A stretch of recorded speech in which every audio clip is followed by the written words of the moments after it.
Bonjour à tous, aujourd'hui on va parler de la mosaïque. Vous ne savez pas ce que c'est? Eh bien, je pense que vous avez déjà vu des sculptures en sucre si détaillées qu'elles ressemblent à de véritables bijoux ou de figurines. Eh bien oui, c'est cet art japonais ancestral où le sucre devient une œuvre d'art. Lors d'un voyage au Japon, j'ai eu la chance de tester cette technique à Asakusa, un quartier emblématique de Tokyo.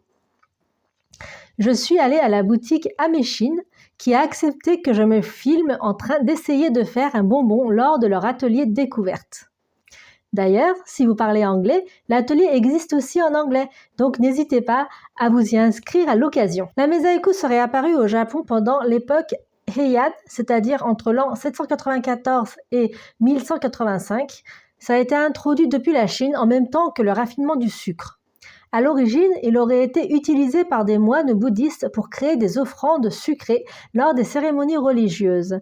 Ces bonbons sculptés représentaient souvent des animaux sacrés ou des divinités. Cependant, à cette époque, le sucre était encore un produit de luxe, très rare au Japon, et la mosaïque restait limitée à des occasions spéciales. C'est pendant la période Edo, donc entre 1603 et 1868, que la mosaïque commence à vraiment se populariser. Avec l'amélioration des techniques de raffinage du sucre, cet art devient de plus en plus accessible et se transforme en un spectacle de rue. Les artistes itinérants fabriquaient des figurines colorées en direct devant un public émerveillé. Ils utilisaient du sucre chaud et malléable qu'ils sculptaient rapidement à l'aide de ciseaux et de leurs mains. Leur création prenait souvent la forme d'animaux, notamment des poissons rouges, des lapins ou des grues, des animaux qui portent des significations symboliques de chance et de prospérité au Japon. À cette époque, la mosaïque n'était pas seulement un art, mais aussi un moyen de divertissement, surtout pour les enfants et la famille. Mais avec l'arrivée de l'industrialisation et des bonbons produits en masse à l'ère Meiji, c'est-à-dire entre 1868 et 1912, la mosaïque commence à perdre en popularité. Petit à petit, les artistes de rue deviennent plus rares et l'art menace de disparaître. Cependant, au XXe siècle, quelques passionnés ont décidé de faire revivre cette tradition.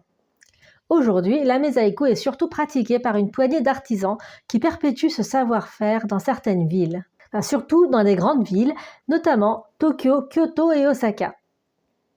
Certains artistes ont même modernisé l'art en intégrant des personnages de la pop culture japonaise. De nos jours, la mosaïque est un art rare, mais toujours apprécié. On le retrouve dans certains festivals japonais, dans les matsuri et foires artisanales.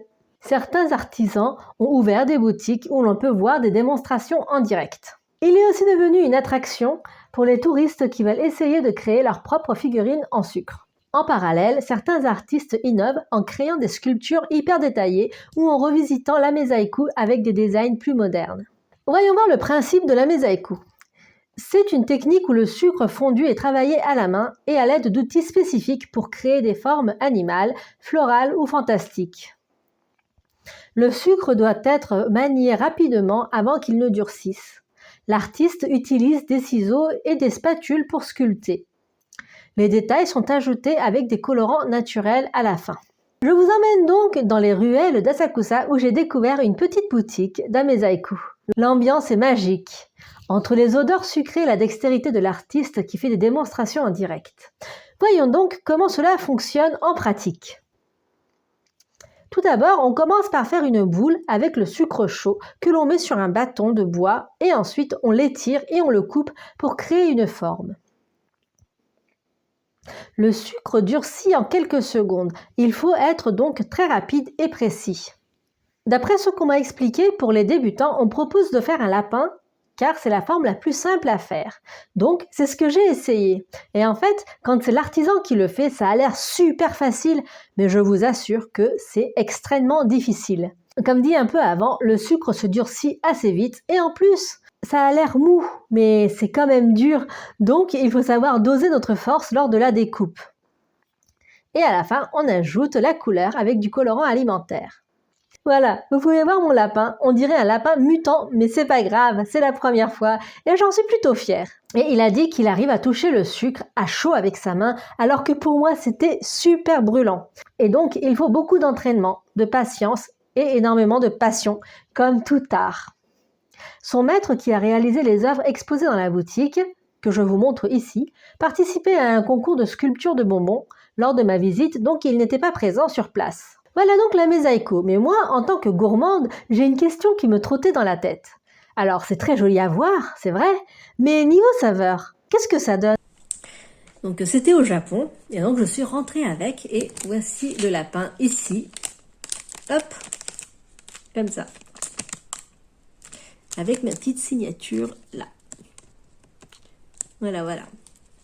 Et malheureusement, le lapin n'a pas supporté le voyage en avion parce qu'il y a un morceau de son oreille qui s'est brisé.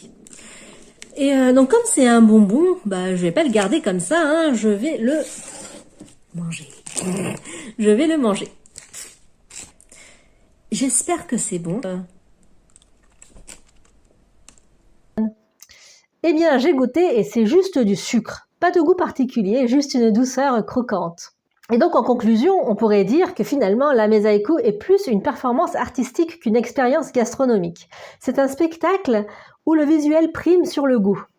Bien entendu, c'est comestible, mais c'est tellement beau qu'on ne peut pas le manger. Sauf bien sûr quand il s'agit d'un lapin mutant d'une débutante. D'ailleurs, une fois la date de péremption dépassée, la sculpture ne doit pas être consommée et doit rester une décoration. Pour conclure, je dirais que la Mezaico est une discipline impressionnante qui demande une dextérité incroyable. C'est un véritable héritage culturel japonais. Ce savoir-faire rare est en voie de disparition, mais heureusement des passionnés continuent à le faire vivre. Et vous, après cette vidéo, que pensez-vous de la Mezaico? Est-ce que vous aimeriez essayer? Et si oui, quel animal ou personnage voudriez-vous créer en sucre? Dites-moi tout en commentaire. Et en tout cas, merci beaucoup d'avoir vu cette vidéo jusqu'au bout. Et si elle vous a plu, n'oubliez pas de liker, de vous abonner et d'activer la cloche pour ne rien manquer des prochaines aventures. Allez, bye bye!